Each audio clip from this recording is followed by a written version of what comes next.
Yo, is Trae Young the move for the New Orleans Pelicans? I don't know. I'm gonna ask y'all. Let's get into it. You must know that first.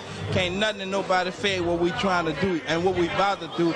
Second thing is, we got this game on our level. You understand what I'm saying? Welcome to another episode of In Space. I'm your host, Chris Connor. Shout out to all the good people that support us here, Crystal Hot Sauce, as well as Birdsall Law Firm. Um, Want to talk a little bit about some Trae Young trade speculation, a little bit of BI. Yo, this is the first off-season show for me.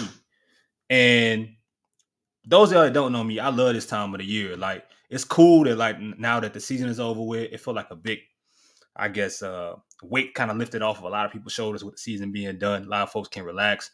We ain't got to worry about recaps. We ain't got to worry about talking about frustrating, the ups and downs of a season. And then you've been watching you watch the Pelicans over time. You got a lot of frustrating stuff to talk about. But for me, I think for there are people that kind of slow down during this period. And this advice to any of y'all that's like want to get into this field, that want to create, that maybe you got your own podcast, you got your own show, you writing, you doing whatever. Use this period because a lot of folks are slowing down. They ain't gonna keep up the same pace that they had during the season, and you get a chance to really, kind of branch out and talk about things that you possibly or probably wouldn't um when the season is going on because you're doing a lot of recapping, a lot of current event talks, a lot of post game, pre game stuff, talking about opponents versus now. Um, Eventually, no matter who you are, you start to feel like you're gonna run out of topics. So, um, I love this time of the year. So, any of y'all, man, use this time, be as creative as you can, and enjoy the period. Because when the season roll around, people gonna remember that, and you might have more watchers and more viewers, more subscribers, more listeners than you had before. So, let's talk Trae Young, man. Bleacher Report came out with something, and they're not the first people or the first group to really talk about something of this nature.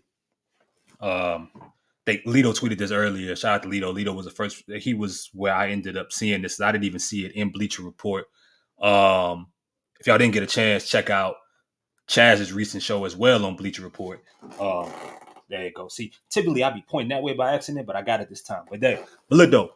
So Dyson Daniels, Brandon Ingram, Larry Nance Jr., a bunch of picks that we'll talk about at a different time would be shipped out. Pelicans will receive Okongwu and Trae Young. Now, if you remember during the trade deadline, you'll see some familiar pieces of players that are um, and a familiar teams that are linked to each other. The Pelicans and Hawks did have conversations before the trade deadline. Dyson Daniels' name was involved. I heard Larry Nance's name, um, as a possibly someone going out. And on the other side, Okongwu's name was listed. And instead of Trae Young, it was DeJounte Murray. Depending on who you talk to, the Hawks wanted Herb Jones, or if they got Dyson Daniels, maybe they wanted a little bit more draft capital. Either way it go, Pelicans and Hawks were not able to make a deal. Now, that is a mock deal, and we've seen others being put out. And this particular, like we talk about Buku, we've talked about um, a lot of different trade partners that would work that would make sense for the Pelicans to make a seismic move in the offseason. Specifically talking about Brandon Ingram's contract extension coming up. What's he going to be worth? And just simply, does he fit this roster going forward? You got 70 games out of Zion. I think if you ask, even let's say, I think 60% people are tell you that they would be open to, and I'm talking fan base, people that follow the team closely, they will be open to see what type of changes the Pelicans could make to, fill out what a team built around Zion could look like, specifically after him coming off of his most successful season, specifically from, I think, some of the levels that we saw him reach, but him just simply playing as many games as he did, freak injury at the end, and that playing game against the Lakers, having it all in. But I think we saw him reach different levels that maybe some even questioned that he could do um, offensively and defensively. Now, um, it's no secret Trey Murphy is about to be up for an extension. He's going to get his money.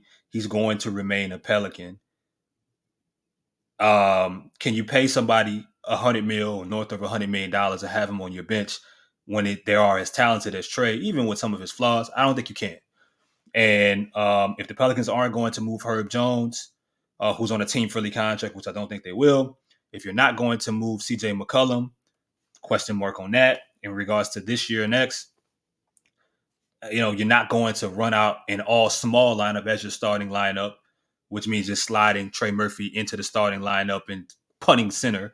I don't think that they're going to do that. So Brandon Ingram seems to be, and even if you throw out recent events in regards to how he finished the postseason, pointing at Brandon Ingram.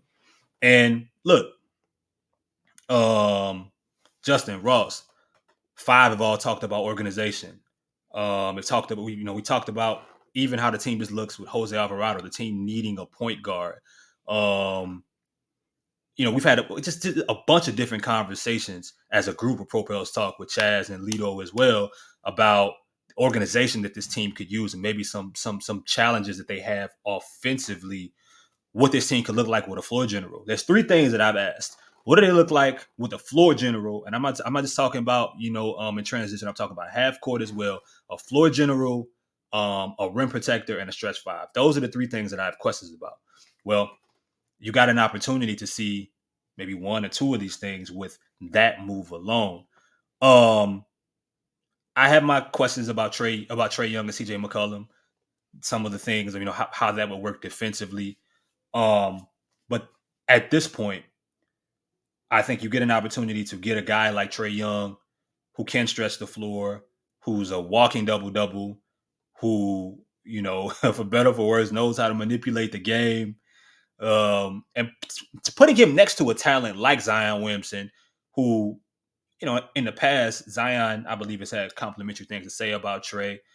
Just that alone, what does that look like? We haven't, the closest that we've seen, the best that we've seen this team, I would say in certain parts look, was with Lonzo Ball. Well, Trae Young's even, I think, better complete floor general than Lonzo was, who you would say Lonzo was more of a connector. Now, you got questions about usage, and of course, there's bad reputational things tied to Trae Young and how he is in regards to a teammate. But if we're talking about talent, I would definitely be interested in seeing what that looks like. But maybe Trae Young isn't your fit. Maybe it's just a point guard in general. Maybe you think it's Darius Garland, or you think it is DeJounte Murray or Chris Paul. DeJounte Murray would probably be my pick.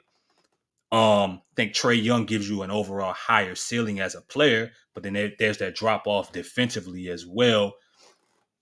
And look, my question to that is, when you talk to people, just simply around the team, they tell you that one of Willie Green's strengths, for all the things that we tell you that we worry about him not being able to do, is his ability to get folks to buy in defensively.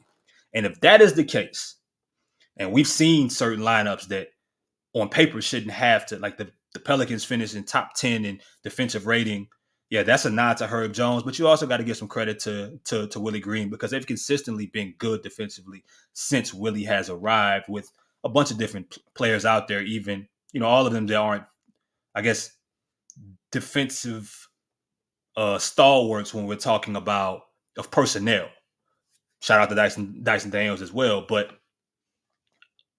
you wonder how much could he get someone else to buy in. And if your scheme is that, if your teachings, if your program defensively is something that is universal, then bringing in a guy like Trae Young shouldn't be that much of an issue. I mean, I look at a guy like, Jalen Brunson, for example. The personnel is different, but you got Thibodeau, who is a defensive, who was known for his ability as a defensive minded coach, and that organization has also built good defensive counterpart. If they bring in a OJ Anunoby, they have a Josh Hart, they have rim protective, smart defenders at the rim, and Hartenstein, and when Mitchell Robinson is healthy, you just got, they've consistently, even Julius Randle has gotten better as a defender, but they play really good team defense, and that helps for whatever disadvantages Jalen Brunson has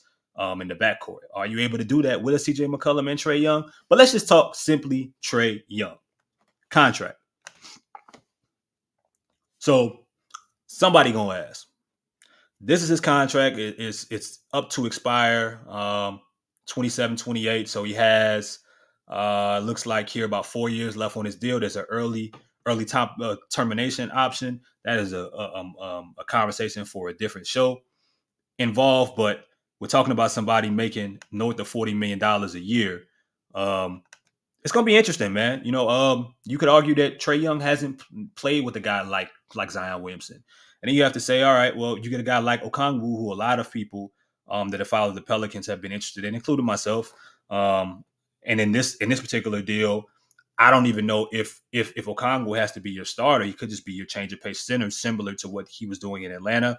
And maybe that you revisit bringing back a guy like Jonas Valanciunas, or you bring back someone else. I mean, who knows? But I like the fit.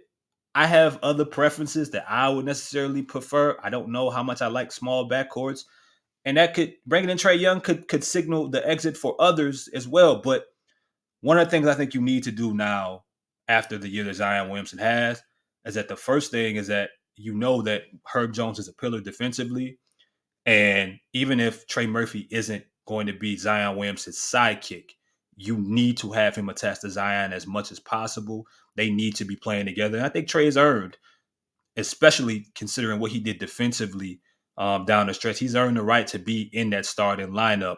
And him and Zion just have really good chemistry. A shooter's always going to be a driver's best friend. It's just, what I'm saying? That's just typically how it works. And we see the relationship that Zion and Trey Murphy has had.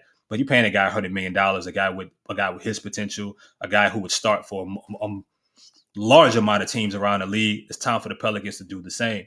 That may or may not signal BI's exit. It could be someone else. It could be CJ. It could be something else, unforeseen that we don't see. But once again, we're going into offseason where David Griffin has talked about making changes. And this time you hear him say things like, we've seen all that we needed to see. The Windhorst comment, again, you guys can go back and watch that. Windhorst kind of sneaking in some Brandon Ingram, a Brandon Ingram part of a conversation. We're talking about extensions. I don't know if everybody paid attention to. So it's going to be interesting, but I don't find that to be something to be ignored, specifically when you remember Brian Windhorst's and David Griffin's relationship. So what y'all think, man? Is Trae Young the move? Is that the move that helps usher in the next era, the Zion Williamson era of sorts, for this team? Or is Trae Young, would he be fitting in? Could that signal the exit for somebody else on the roster right now that we're not thinking about? What does it do for Trey Murphy? Are you ready for Trey Murphy to start? And if it's not Trae Young, what do you think, period, about the team needing a point guard? Because I do agree that it can't just be Jose Alvarado. I don't necessarily know. I see the point guard conversation with this team a little bit differently, but I do think that with some of the offensive challenges and just the creativity measures that they've struggled, I think, to consistently get through that playoff, even without Zion, they shouldn't have averaged the amount of points that they did in half court.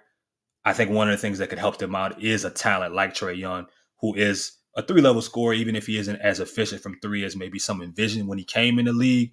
He does have offensive gravity, and he can change games. So that's it for me, though. Look, man, it's going to be a fun offseason. I know y'all had some time to think about all this. We're going to have a lot more of these type of shows. Tap in with everything that people got going on. Tap in with Five. Tap in with Lido. Tap in with Propels Talk with Justin and Ross. Tap in with Chaz. There's going to be a lot more where these come from. This might be one of the final times I could use this outro, man. That's crazy. Holla at y'all. In the building. I told you last time, get with us. Well, get out of here, man. Yeah, this house. Can't even record.